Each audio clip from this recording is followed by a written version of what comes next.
انسان کے میرٹ کو اور اس کی یعنی کہ بیک گراؤنڈ کے کسی بھی قسم کے باعث کے بغیر میرٹ کے اوپر اس کو فوکس کر کے اور ڈیموکریٹک پرنسپلز کے ساتھ یہ مانا جاتا ہے کہ جو کامیابی پیدا ہوتی ہے اس کے ساتھ اور جو انسان کو ترقی ملتی ہے اور موٹیویشن ہوتی ہے پرٹیکولرلی وہ اس کے کامیابی کا راز ہے. اور اس کی یعنی کہ جو پیدائش ہے اس کی جو انیشیشن ہے وہ اسی بیسس پہ ہے کہ یہاں پہ بہت سارے لوگ 16ویں صدی اور 17ویں صدی میں ریلیجس پرسیکیوشن اسپیشلی اسکیپ کرنے کے لیے, جو کہ کرسچینٹی میں اس پہ شاید گفتگو کریں گے آگے کسی وقت پہ, کچھ ایسے سیکٹس تھے پروٹیسٹنٹس فار ایگزامپل جو کافی پرسیکیوٹڈ تھے یورپ میں, اور وہ پھر ادھر آئے امریکہ میں, انہوں نے اپنا اسٹیبلش کیا اور ان کو پلگرمس بھی کہتے ہیں یہ, اور یہاں پہ آگے پھر انہوں نے اپنی ریلیجس فریڈم کا ایک بڑا اصول بنایا, کیونکہ وہ خود پرسیکیوشن اسکیپ کر کے آ رہے تھے کہ یہاں پہ ہر انسان کو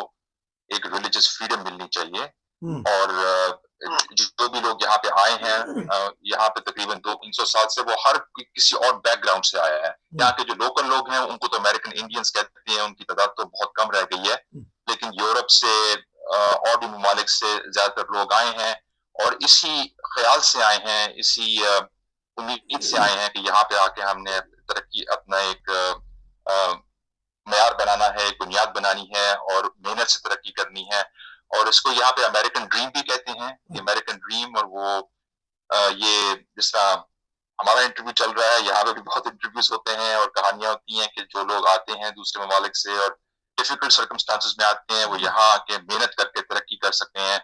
اور کیونکہ یہاں پہ آپ دیکھیں for example Barack Obama president بنا, اور بڑے بڑے انڈین چیف ایگزیکٹوز ہیں بہت بڑی بڑی کمپنیز کے, گوگل کے, مائکروسافٹ کے, اور بہت سارے یہ ایسے ہیں جو خود امیگرنٹس تھے, یہ کچھ 20-25 سال پہلے یہاں پہ آئے ہیں اور ترقی کر کے انہوں نے یعنی کہ ہائیسٹ دنیاوی سکسیس جسے کہتے ہیں وہ اچیو کی ہے لوگوں نے. تو یہ وہ کہتے ہیں کہ ہمارے سکسیس کا وجہ ہے. اچھا, یہ بھی بتائیے گا کہ جس طرح بھی آپ نے کہا کہ موقع فراہم کرتی ہے انتظامیہ بھی اور معاشرہ بھی ترقی کا موقع مؤثر دیتی ہیں, چاہے وہ غیر ملکی ہو, چاہے وہ امریکن ہو, چاہے وہ کسی بھی نیشنلٹی کا ہو, موقع مہیا کرتے ہیں. جی, اپرچونٹی کے اوپر بہت زور ہے کہ اپرچونٹی ہونی چاہیے اور سب کو ملنی چاہیے, ایکولی ملنی چاہیے. اب یہ پریکٹیکلٹی میں پریکٹیکلی چیز پرفیکٹ تو نہیں ہوتی, کبھی بھی پرفیکٹ نہیں ہوتی. یہاں پہ بھی بہت مسائل ہیں, بڑے مسئلے ہیں, آپ نے خبروں میں سنا ہوگا ریشل ٹینشن یہاں پہ ہمیشہ بہت بڑی پرابلم رہی ہے افریقن امریکنز کے درمیان اور وائٹ امریکنز کے درمیان, اور آج بھی اس میں بہت ڈیفیکلٹیز ہیں اور بہت امپروومنٹ کی ضرورت ہے. لیکن اس کے باوجود جتنی ترقی یہاں پہ آپ کہہ لیں کہ for example coloured back ground کے لوگ جو ہوتے ہیں ان کو یہاں پہ ملتی ہے ڈسپائٹ آل دی ڈیفیکلٹیز اور ان سب کمپلیکیشنز کی وجہ, وہ پھر بھی آپ کو کسی اور دنیا کی جگہ پہ نہیں ملے گی اس مقابلے پہ. اچھا, اپرچونٹی پہ بہت زور ہے. ایک یہ بتائیے گا کہ دنیا میں مشہور ہے کہ وہ پولیس اسٹیٹ ہے اور پولیس بڑی سختی کرتی ہے, تو کیسا دیکھا ہے آپ نے؟ پاکستانی پولیس کو بھی جانتے ہیں آپ, دوسرے ممالک میں بھی رہے ہیں, کہ واقعہ یہ جو ڈر ہے پولیس کا, یہ ڈر ہی ہے یا واقعی وہ سخت ہیں؟ نہیں جی, میرے اپنے تجربے میں تو کوئی ایسی میں نے سختی نہیں دیکھی پولیس کی طرف سے, یا کوئی پولیس اسٹیٹ کی قسم کا کردار تو یہاں پہ نہیں دیکھا. پولیس کے یہاں پہ بڑے اسکینڈلز ہوئے ہیں, بڑی کنٹروورسیز ہوئی ہیں, اور یہ جو میں بات کر رہا تھا ابھی ریشل ٹینشن کی وجہ سے افریقن امریکن کمیونٹیز کو کس طرح پولیس کیا جاتا ہے اور کس طرح ان کو ٹریٹ کیا جاتا ہے, یہ چیزیں ہیں. لیکن یہ میڈیا میں اٹھتی ہیں, پالیٹکس میں اٹھتی ہیں, اور بہت سارے پولیس مین ہیں جن کو خود پھر گرفتار کیا گیا بیکاز انہوں نے غلط طریقے سے ہینڈل کیا سچویشن کو, یا ان کی وجہ سے کسی کو بہت بڑا نقصان پہنچا. تو ایسے پولیس آفیسرز کو ٹرائی بھی کیا گیا ہے, ان کو کورٹ پہ بھی لے کے جایا گیا, ان کو سزائیں بھی ہوئی ہیں. تو ڈیفیکلٹیز پرابلمس ہیں, لیکن ان کو ایڈریس بھی کیا جاتا ہے, ان کے لیے چینلز بھی ہیں.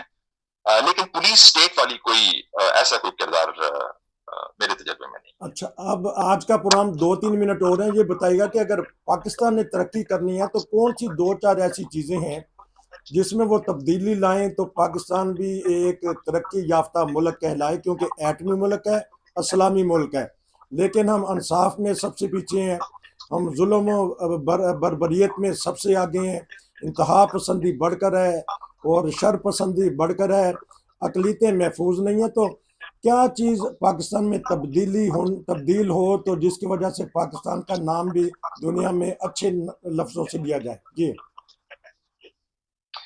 جی انشاءاللہ میرے خیال سے جی پاکستان کی جو حالات اس وقت ہو گئے ہیں، جس سر پہ وہ پہنچ گئے ہیں، اس میں ایک یقینی انقلاب سے ہی کوئی فرق پڑ سکتا ہے.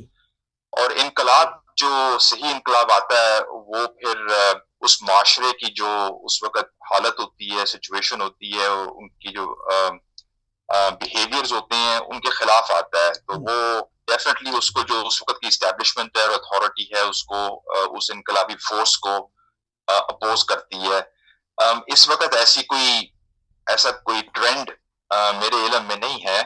فار ایگزامپل ایک سیاستدان کا نام ہے محمد جبران ناصر وہاں پہ، جس کو فالو کرتے ہیں اور کافی لوگ ان کو رسپیکٹ بھی کرتے ہیں، اور وہ اچھی باتیں کرتے ہیں، ٹھیک باتیں کرتے ہیں. انہوں نے جماعت کے بارے میں بھی کچھ باتیں کی ہیں اور ایک اچھے نظریے سے کی ہیں. تو اس طرح کے لوگوں کو مارجنلائز کیا جاتا ہے جو کہ اس سسٹم کو، اس کے پرنسپلز کو اور اس کی اتھارٹی کو چیلنج کر رہے ہیں. تو ایک حقیقی انقلاب میں، جو کہ ڈیفینیٹلی ایک ایزی چیز نہیں ہوتی، کافی ڈیفیکلٹ چیز ہوتی ہے، اس میں وہ کوئی ایسی فورس آنی چاہیے، کوئی ایسا لیڈر آنا چاہیے، کوئی ایسی موومنٹ آنی چاہیے جو کہ اتھارٹی کو چیلنج کرے گی اور وہ پروگریس کرے اور لوگ اس کی طرف انکلائن ہوں. انیشلی تو اس میں کافی سیکریفائس ہوتا ہے، ڈیفیکلٹی ہوتی ہے، نقصان بھی انسان کو اٹھانا پڑتا ہے، لیکن وقت کے ساتھ ساتھ وہ چیز بڑھتی ہے.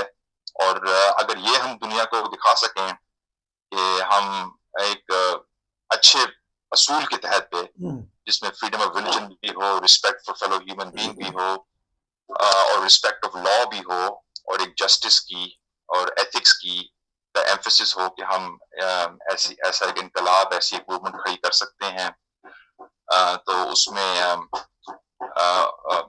ڈیفینیٹلی آئی تھنک مجھے تو یہ لگتا ہے کہ یہی ایسی کوئی سچویشن ہے، کوئی حقیقی انقلاب، کوئی انٹینس انقلاب جو کہ حالات کو بدل سکتا ہے اس وقت. یہ تھے ہمارے عامر عزیز صاحب امریکہ سے. وہ کہہ رہے تھے کہ پاکستان میں ایک انقلاب ایسا آنا چاہیے جس کی وجہ سے ملک کی تقدیر بدل جائے، کیونکہ ان کا جو بچپن ہے، جس طرح میں نے کہا کہ پاکستان میں لاہور میں گزرا ہے، وہ باتیں ہم پتہ کریں گے، ان کی بچپن کی شرارتیں، جوانی کے کیا کیا کھیلیں کھیلتے تھے، پھر کس ملک میں گئے اور امریکہ میں آئے اور ترقی کا راز کیا ہے.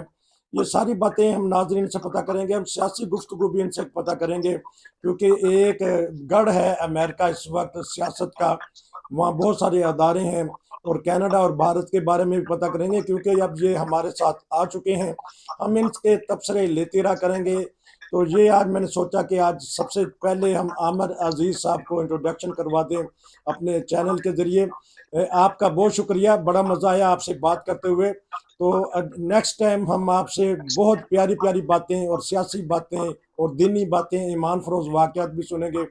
کچھ کہنا چاہتے ہیں ہمارے ناظرین کو؟ جی آپ کا بہت بہت شکریہ، اور آپ کے ناظرین کا بھی بہت بہت شکریہ کہ مجھے وقت دیا.